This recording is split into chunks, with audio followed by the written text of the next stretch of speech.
Hey, good morning, everybody. Welcome to Second Cup of Coffee. Pastor Tom here with you. We're on a new series, week one of it. It's called Grit. Hopefully, you were able to join us last week. We had a wonderful conversation with Rachel Tucker, and she's going to be with us at the end of this month to talk about grit. Last month, she was talking about when the theme last month was when God says no. And sometimes we violate that no, and our lives bear the fruit of that.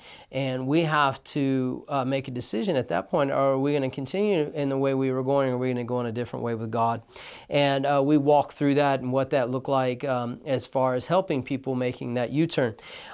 So today we're going to talk about grit, which is when you make that U-turn, you have to have an internal decision that says no matter how hard this seems or how hard this really is or how hard it gets, I'm going to continue in the way that I'm going, and I'm going to trust the one who's leading me, who's Jesus Christ. Psalms 23, walk in the valley of the shadow of death.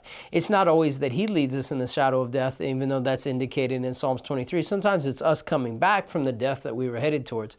And you have to realize when you make that U-turn, the path may look very similar to what you have been on. You may see the same scenery. You may have some of the same incidences that happen in your life and incidents, but you have to understand it's the direction that's different, and that makes all the difference.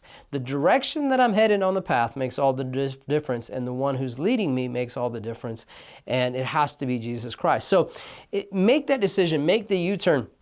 But when you do, realize you're going to have some grit. And I want to give you some grace out of Genesis 5:21. It's a man named Enoch. And Enoch lived 365 years is what it says in Genesis 5:23.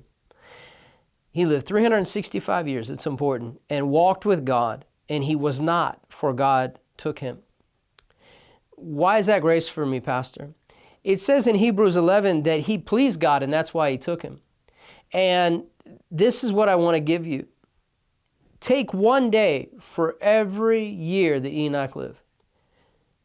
Whatever date this is on the calendar, if you want to make a U-turn with God, make it today and mark it on your calendar. On this date, I made a U-turn with God.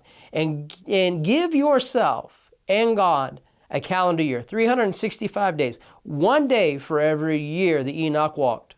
Why? Because it says that he walked with God. So you start walking with God, and he was not, for God took him. What does that mean for you? God's not going to take you. It's not about death.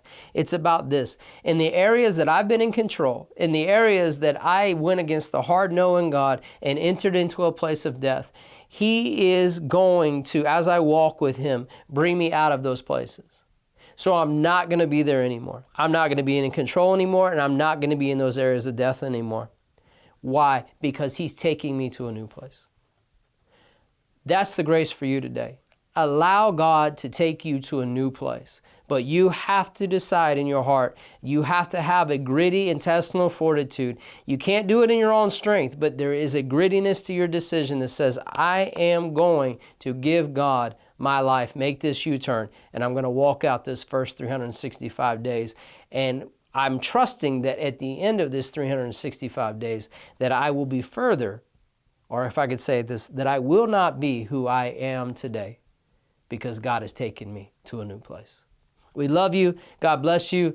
Hey, like us on YouTube, share it, whatever you got to do. Subscribe there. See us on Facebook. Find us on the app. Whatever you do, share it. Because I bet you there's somebody in your life who's wanting or has just made a U-turn and they're not quite sure, how do I get a little further with God? Maybe this will help them out. We love you. God bless you, and we'll talk to you soon.